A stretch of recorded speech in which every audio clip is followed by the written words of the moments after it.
আপনি যদি একজন কর্মজীবী মেয়েকে আপনার জীবনসঙ্গী হিসেবে চান, তবে আপনাকে মেনে নিতে হবে সে ফুল টাইম আপনার বাড়ির কাজ করতে পারবে না।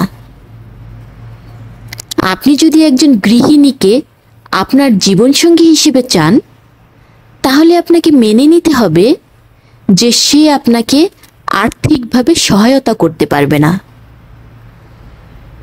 আপনি যদি একজন স্টাইলিশ কর্মহীন মেয়েকে জীবনসঙ্গী হিসেবে চান, তবে তার লাইফস্টাইলের জন্য ব্যয় আপনাকেই করতে হবে।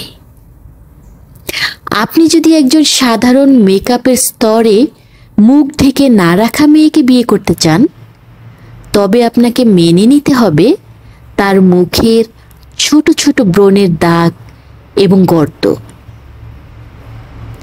আপনি কোনোদিন তাকে বলতে পারবেন না তুমি ওই স্টাইলিশ মেয়ের মতো নও। কাউকে কারো মতো বানানো যায় না। সবাই একটি নিজস্ব সত্তা নিয়ে জন্মগ্রহণ করে। আপনি যেমন মেয়ে চান তেমন মেয়েকেই বিয়ে করুন। মাটির পুতুল ভেঙে নতুন করে গড়ানো যায়, কিন্তু মানুষ না।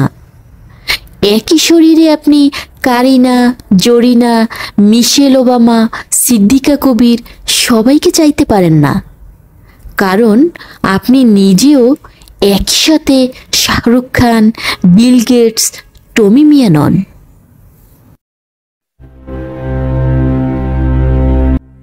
আঘাতকারীরা কখনোই শক্তিশালী হয় না, বরং আঘাত সহ্য করা মানুষগুলোই কিন্তু শক্তিশালী প্রকৃত অর্থে। কারো কাছ থেকে আঘাতপ্রাপ্ত হলে সেটা নিয়ে দ্বিতীয়বার কোনো চিন্তা না করে সামনে এগিয়ে যেতে হয় মুচকি হেসে। কিছু জিনিস উপরওয়ালার হাতে ছেড়ে দেওয়াই উত্তম।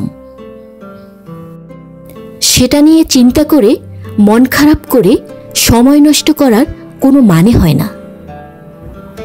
নিজের কষ্ট প্রকাশ করে অন্যকে পৈশাসিক আনন্দ দেওয়ার কোনো মানে হয় না, কারণ বেশিরভাগ ক্ষেত্রে দেখা যায় আঘাতে মলম না লাগিয়ে লবণ লাগানো হয়, আর আপনি হয়ে থাকবেন কারো গালগপ্পে অথবা চায়ের আড্ডায়।